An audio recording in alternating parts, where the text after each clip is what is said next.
a primeira a ganhar 5 vezes a Copa do Mundo. A seleção brasileira é considerada por muitos como a melhor do mundo. No vídeo de hoje, a gente vai fazer uma pequena viagem pela história, relembrando todos os 5 títulos de Copa do Mundo do Brasil. Se você é brasileiro, acho que vai gostar bastante do vídeo. Ele pode ficar um pouquinho longo, mas tentamos fazer de uma forma bem especial, beleza? Então senta confortavelmente aí e bora começar.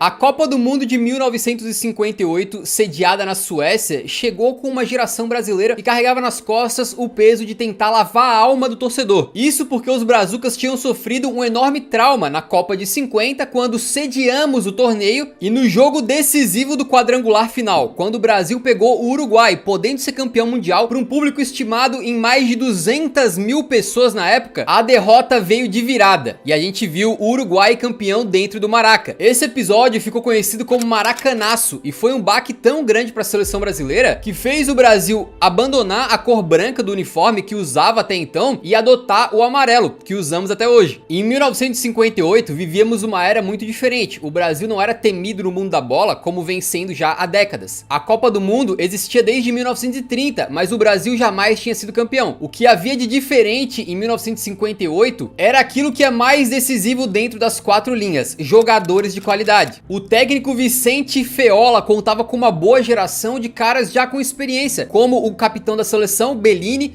também Didi, Zito, Djalma Santos, Vavá e o Zagallo, esse que se tornaria o técnico da seleção brasileira no futuro. Mas além desses caras, o Brasil tinha uma dupla que jamais seria derrotada quando ambos jogavam juntos. Estamos falando simplesmente de Pelé e Mané Garrincha. Claro, hoje em dia é muito fácil falar sobre Pelé, mas em 1958 ele foi para a Copa do Mundo com apenas 17 anos. Tenta imaginar um cenário em que hoje no futebol brasileiro surge uma promessa e com apenas 17 anos vai para a Copa e o cidadão simplesmente destrói.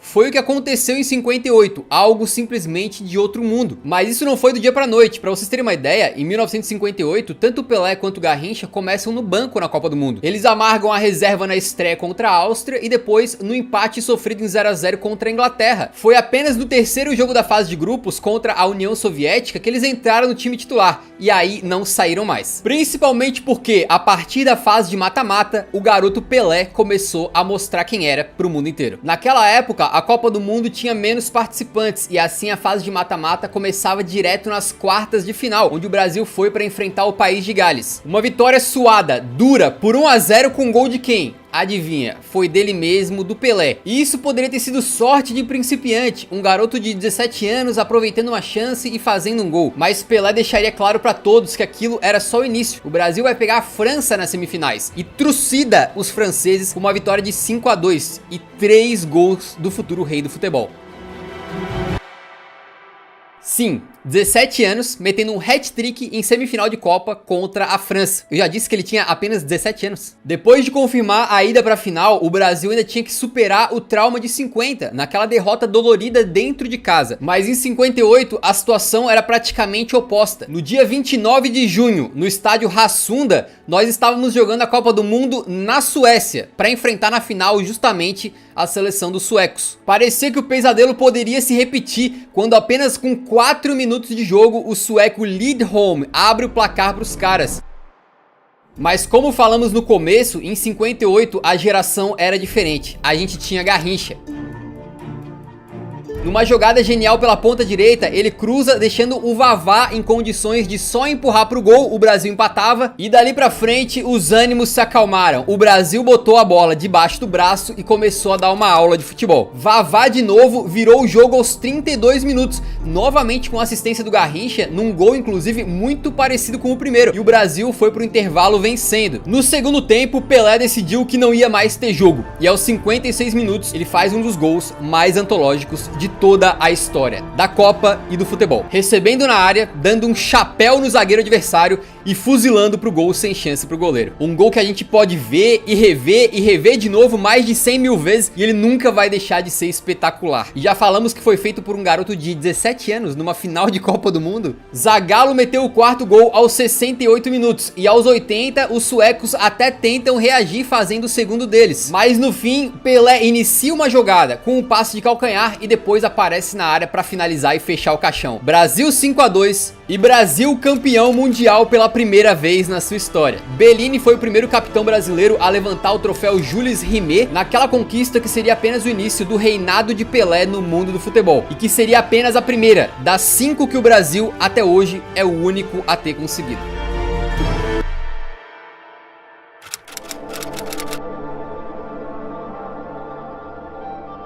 Se o Brasil chegava com traumas e inseguranças para o Mundial de 58, para a Copa de 1962 no Chile, a situação era oposta. Pelé e Garrincha chegavam como dois dos melhores jogadores do mundo, mais experientes, consolidados e líderes de uma seleção que chegava cheia de moral, não em busca do seu primeiro título, mas sim de um bicampeonato. O comando técnico não pertencia mais a Vicente Feola, ele havia sido substituído por Aimoré Moreira, que decidiu basicamente dar continuidade ao trabalho do seu antecessor. O retrato disso é que na estreia da Copa do Mundo de 62, 9 titulares tinham começado jogando na final da Copa de 58. Num grupo com Tchecoslováquia, México e Espanha, não havia dúvidas que o Brasil era favorito. E isso se confirmou com uma boa estreia contra o México com gols de Pelé e Zagallo. Mas no segundo jogo, um grande baque. Contra a Tchecoslováquia, Pelé se lesionou. E não foi apenas um incômodo muscular ou algo do tipo. Foi uma lesão que tiraria o rei de todo o restante da Copa. Para piorar, o Brasil empatou aquela partida em 0-0, o que levantava a dúvida. Será que sem o Pelé vai dar? Imagina como seria perder Romário em 94 ou Ronaldo em 2002. Um desfalque aterrador. O escolhido para o lugar do Pelé foi um camarada chamado Amarildo e ele não decepcionou. No terceiro e último jogo da fase de grupos, ele marcou os 2 gols que deram a vitória para o Brasil sobre a Espanha por 2-1. Amarildo provaria que naquela Copa de 62 o Brasil poderia se dar ao luxo de algo inacreditável: perder Pelé.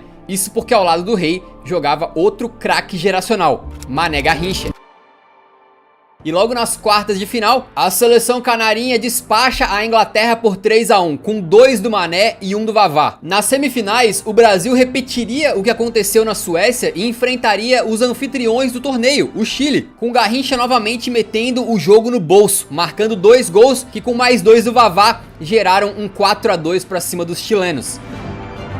A vaga para a final estava carimbada e no dia 17 de junho de 1962, no Estádio Nacional do Chile, o Brasil ia então em busca do seu bicampeonato. A decisão foi justamente contra a única equipe que o Brasil não tinha conseguido vencer na Copa, a Tchecoslováquia, naquele jogo em que o Pelé se machucou. E assim como na final de 58, os adversários começaram melhor e marcaram um gol logo no começo, com o Masopust infiltrando na área e só tendo o trabalho de tirar do goleiro. Mas quis o destino que Amarildo, o camarada que substituiu Pelé, empatasse o jogo com uma jogada brilhante na ponta esquerda e uma finalização cruzada. No segundo tempo, o Brasil mostra a sua superioridade. Amarildo, que jogava no Botafogo naquela época, assim como Garrincha, faz mais uma jogada brilhante na ponta e cruza no segundo pau, na cabeça do Zito, que virou o jogo. E pra fechar a conta, o goleirão da Tchecoslováquia entrega a paçoca e o Vavá não perdoa. Brasil 3-1, bicampeão do mundo de forma incontestável, superando a adversidade de perder o seu melhor jogador por praticamente todo o torneio. Com aquela conquista, o Brasil alcançava Itália e Uruguai, que também tinham vencido 2 Copas do Mundo cada um. E a partir então de 1962,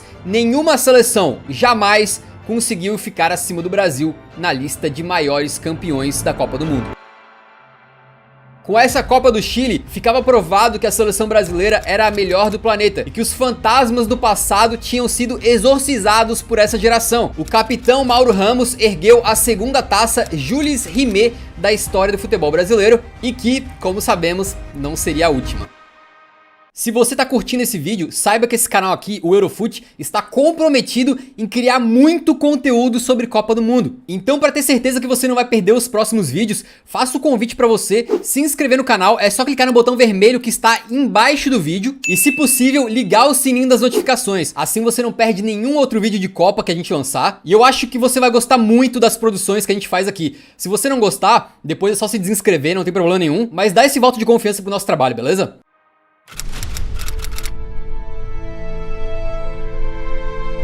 A melhor seleção de todos os tempos. Uma frase bastante ouvida em todos os lugares quando falamos do emblemático Esquadrão de 70, mas o processo até lá foi doloroso. Na Copa de 1966, o Brasil chegava como amplo favorito para conquistar o tricampeonato, mas acabou caindo na fase de grupos, ficando atrás de Portugal, do gênio Eusébio, e da forte Hungria, que na época era uma das grandes seleções. A decepção era grande, ainda mais por termos uma geração absurda. Era um desperdício gigantesco cair numa Copa do Mundo sem sequer jogar o mata-mata. O caminho até a Copa de 70 no México seria conturbado e o planejamento provavelmente não foi dos melhores. O técnico agora era Mário Jorge Lobo Zagallo. O mesmo Zagallo que tinha sido bicampeão do mundo pelo Brasil como jogador, agora estaria comandando a seleção fora das quatro linhas. Com um detalhe, ele havia assumido a equipe apenas 3 meses antes da Copa, substituindo o João Saldanha, que, segundo dizem, foi demitido do comando da seleção, entre outros motivos, por ter recebido uma crítica do presidente do Brasil na época. O general Médici comandava o Brasil em 1970, durante a ditadura militar. Algo simplesmente grotesco, mas que no fim,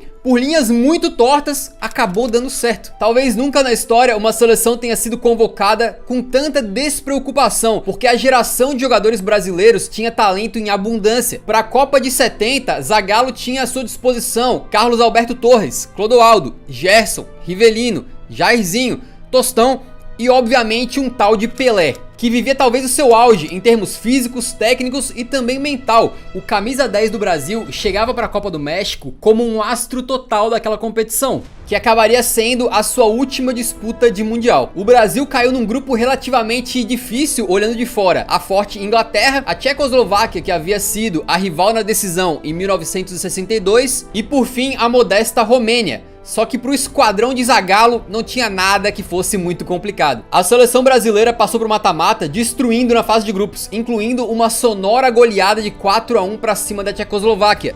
Nesse jogo aconteceu um dos quase gol mais marcantes de todos os tempos, quando o Pelé pega a bola do meio de campo e arrisca de muito longe, a bola passa triscando e o lance ficaria para sempre conhecido como o gol que Pelé não fez. Contra a Inglaterra, o Brasil vence por 1-0 com gol de Jairzinho, numa partida que teve mais um lance histórico protagonizado por Pelé. Uma cabeçada perfeita do Rei é defendida de forma milagrosa pelo goleiro inglês Gordon Banks, naquela que é considerada por muitos até hoje a defesa do século. Curiosamente, Pelé e Banks viraram amigos e na ocasião da morte do inglês em 2019, o Pelé fez questão de lembrar esse lance e homenagear o seu colega. Foi a melhor defesa que eu já vi, ao vivo e em todos os milhares de jogos a que eu já assisti. Quando você é jogador, sabe o quão bem você pegou na bola. Eu cabeceei exatamente como esperava, exatamente onde eu esperava que fosse, e eu estava pronto para comemorar. Mas então este homem, Banks, apareceu na minha visão como uma espécie de fantasma azul.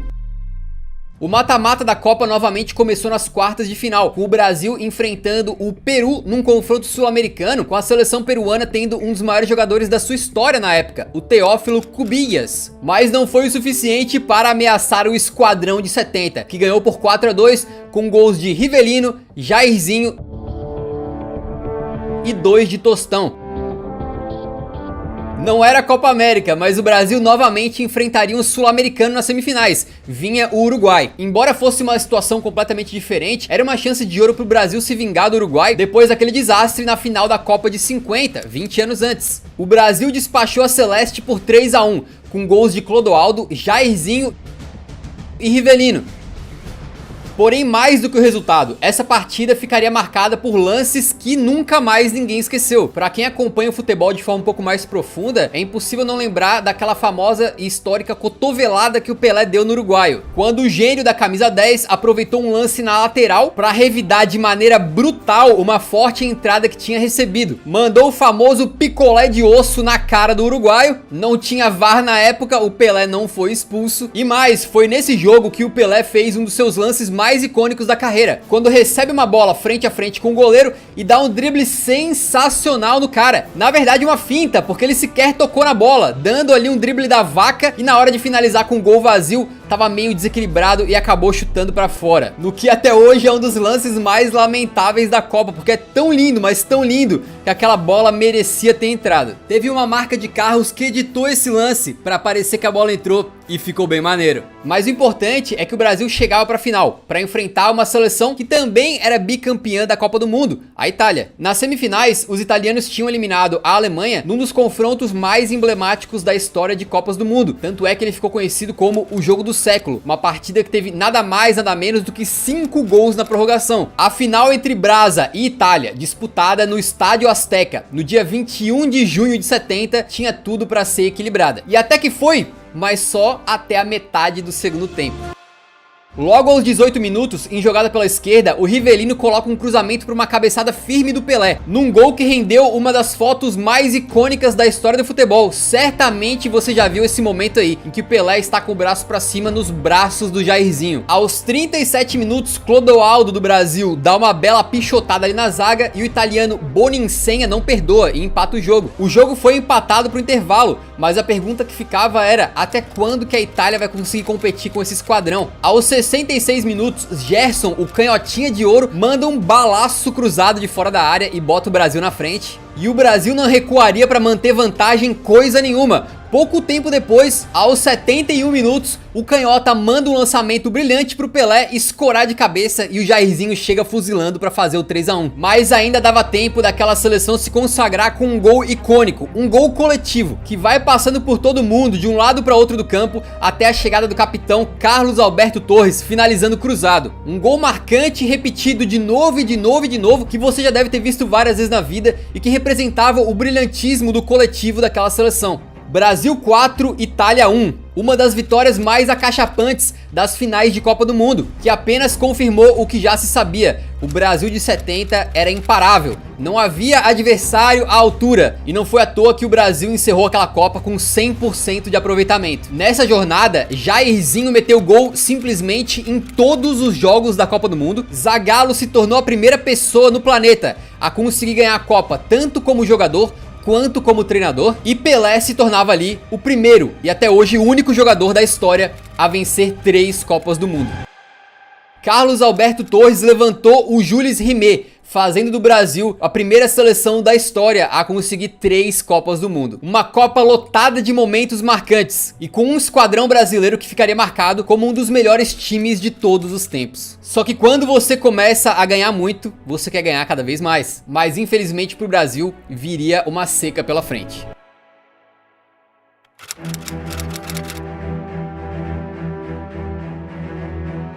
Entre os anos de 58 e 70, o Brasil da era Pelé tinha disputado 4 Copas do Mundo e vencido 3, um desempenho impressionante e sem precedentes, que havia deixado o trauma de 50 no passado e estabelecido uma nova potência do futebol mundial, que botava medo em todos os adversários. Depois dali, mesmo com Pelé aposentado da seleção brasileira, parecia que o Brasil poderia caminhar para mais títulos. O tetra, o penta, parecia ser questão de tempo, mas não foi bem assim que as coisas aconteceram. Em 74, 78, 82, 86 e 90, foram 5 Copas do Mundo em que o Brasil sequer conseguiu chegar à final. Nesse meio tempo, a gente assistiu a diversas histórias memoráveis na Copa do Mundo, como a Alemanha de Beckenbauer, que foi construída com base no Bayern de Munique, o carrossel holandês de Rinus Michels e Cruyff, que virou uma das seleções mais marcantes da história das Copas. A Itália do artilheiro Paolo Rossi, que castigou severamente o Brasil. O desempenho apoteótico de Maradona em 86, que reverbera nas conversas sobre futebol até hoje. Mas nada de Brasil. E não era por falta de qualidade. Entre os anos de 70 e 80, o Brasil contou com uma abundância de talento,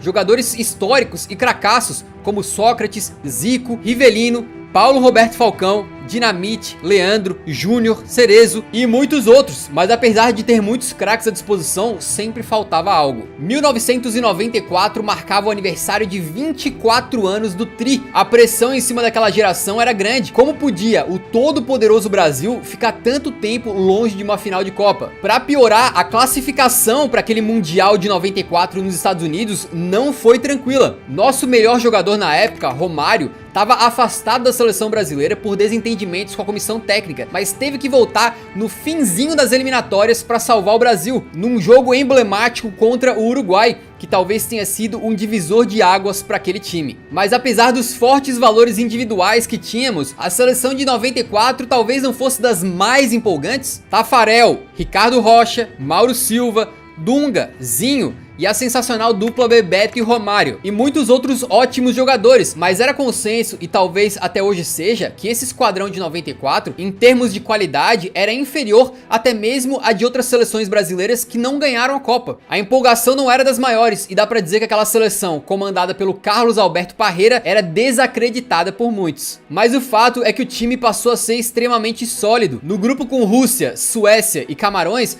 passou com 2 vitórias e um empate, apenas um gol sofrido, 6 gols marcados. Romário, que até pouco tempo atrás estava fora da seleção brasileira, marcou em todas as 3 partidas.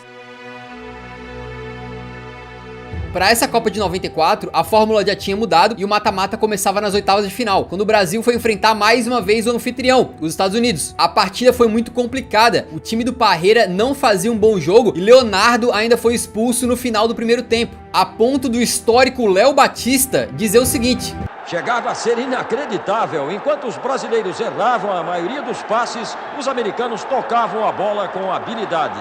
Esse jogo tava tão esquisito que o Romário, um dos atacantes mais letais da história do esporte, recebeu uma bola, driblou o goleirão americano e desajeitado chutou pra fora com o gol vazio. Mas viria dos pés dele a jogada pro gol de Bebeto, que sacramentou a vitória magra por 1-0, de um jogo que acabou sendo extremamente perigoso, mas o Brasil superou esse susto. Nas quartas de final, mais um momento de arrepiar pro torcedor brasileiro. O Brasil enfrentava a Holanda e Romário abriu o placar num cruzamento do Bebeto. O segundo gol brasileiro, marcado pelo próprio Bebeto, rendeu aquela comemoração icônica em que ele homenageia o filho que esperava na época, feto que depois viria a se tornar o jovem Matheus, que jogou aí no Flamengo e no Sporting de Portugal. Mas apesar desse ser o gol do 2-0, o Brasil cederia o empate para a Holanda, deixando aquele jogo muito arriscado e com a vitória só vindo mais pro final. Em outro lance emblemático, aos 80 minutos de jogo, Branco cobra uma falta de muito longe, numa bola que, repare, quase bateu no Romário antes de entrar. O baixinho tirou a bunda do caminho, e se não tivesse feito isso, provavelmente a bola teria desviado. Com aquele 3-2, o Brasil iria para a semifinal novamente para enfrentar a Suécia numa Copa. Romário repetiu aquele lance contra os Estados Unidos, tirando do goleirão e perdendo o gol com a meta vazia, mas dessa vez foi um defensor sueco que apareceu em cima da linha para tirar. Só que o Romário era um cara que poderia perder uma chance, mas ele não perderia 2. No final, já aos 80 minutos, o baixinho Romário, no alto do seu 1,67 m, apareceu na área entre os grandalhões zagueiros suecos para mandar de cabeça, decidindo e devolvendo a seleção brasileira para uma final de Copa do Mundo 24 anos depois daquela Copa de 70.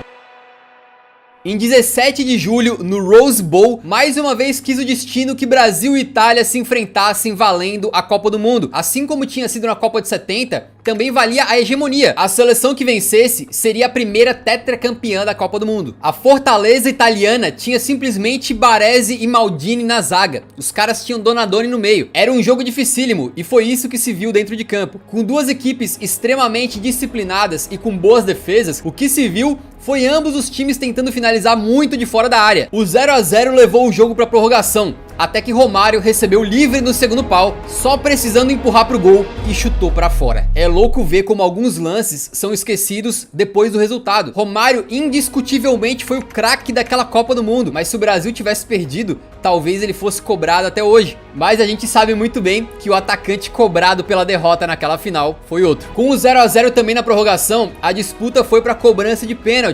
Como diria o Galvão, haja coração, amigo. Baresi começou isolando, bom pro Brasil, só que o goleirão Pagliuca pegou logo em seguida, o chute de Márcio Santos, então a vantagem não durou nada. Os demais cobradores fizeram sua parte e colocaram sempre a bola na rede, até Massaro parar em Tafarel, dando a oportunidade do Brasil ficar na frente. E o Brasa sequer precisou cobrar a quinta penalidade, porque na quinta dos italianos, o craque Roberto Baggio partiu com confiança e mandou a bola pra fora do estádio. O grito que estava entalado na garganta há 24 anos finalmente pôde ser solto. Dunga ergueu a taça do Tetra, que não era mais a Jules Rimet, era essa mais moderna que conhecemos hoje em dia. O Brasil, comandado por Parreira, garantia o 4º título de Copa do Mundo, estando mais uma vez, de forma isolada, no topo da hierarquia de seleções no futebol mundial.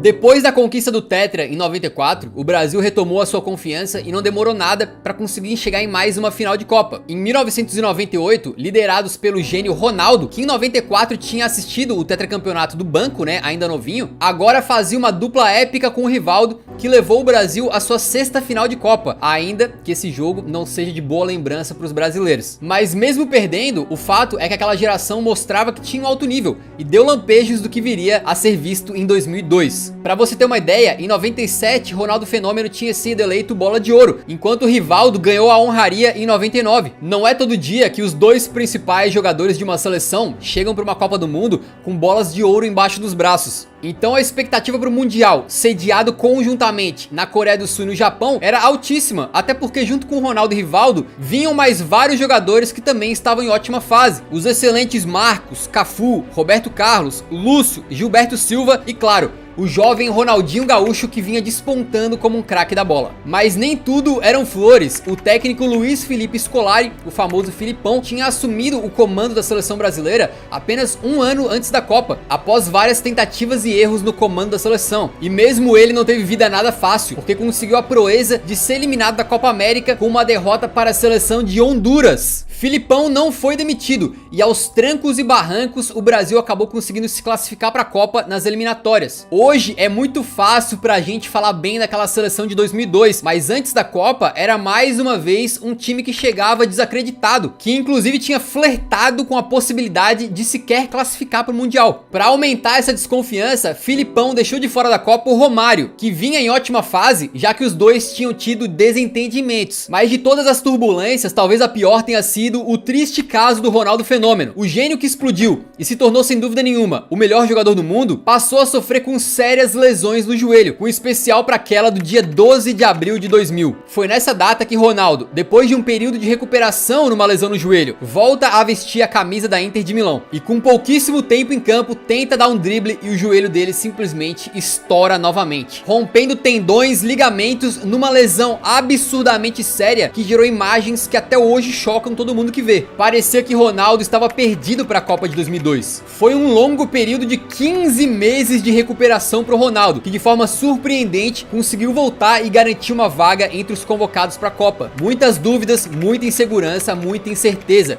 e foi assim o caminho traçado até o Penta. O grupo da seleção brasileira era relativamente fácil, com China, Turquia e Costa Rica. E o time do Felipão não encontrou grandes dificuldades para classificar. Sem dúvida, eles usaram muito bem essa fase de grupos para consolidar a equipe, ganhar confiança e chegar encorpada para o mata-mata, que começou com a Bélgica nas oitavas de final. Ainda não era a ótima geração belga, mas o Brasil sofreu muito. Nada de gols no primeiro tempo, mas aos 22 do segundo, Ronaldinho mete um trivelaço para Rivaldo, que mata no peito e manda um petardo inacreditável, um baita de um golaço para botar o Brasil na frente. Ronaldo Fenômeno ainda teve tempo de fechar a conta e garantir a vaga do Brasil nas quartas de final. Com um detalhe, hoje a gente fala Ronaldinho e na hora você lembra do bruxo, mas naquela época esse aí era o gaúcho. Ronaldinho mesmo, falado dessa maneira, era o Ronaldo Fenômeno, o R9. Nas quartas de final, a parada era ainda mais dura contra a forte seleção da Inglaterra, que chegava com caras de excelente nível, como Michael Owen, David Beckham, Campbell, Ashley Cole e Paul Scholes. Não era flor que se cheirasse, e logo aos 22 minutos de jogo, o Lúcio tem uma falha bizonha e o Owen abre o placar para os ingleses. Mas naquele dia, Ronaldinho, o gaúcho, estava inspirado. E depois de uma jogadaça pelo meio, com direito a pedalada e tudo, ele rola pro Rivaldo empatar o jogo.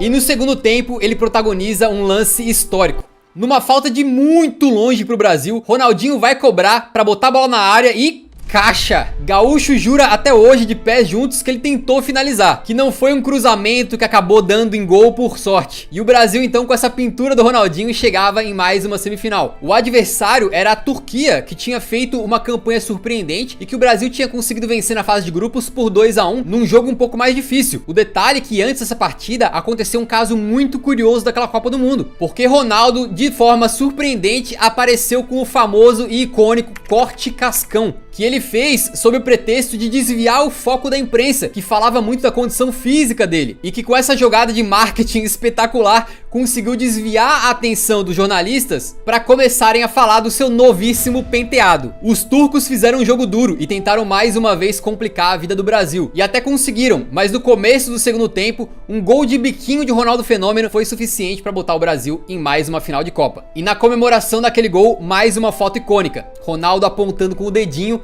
com o corte cascão.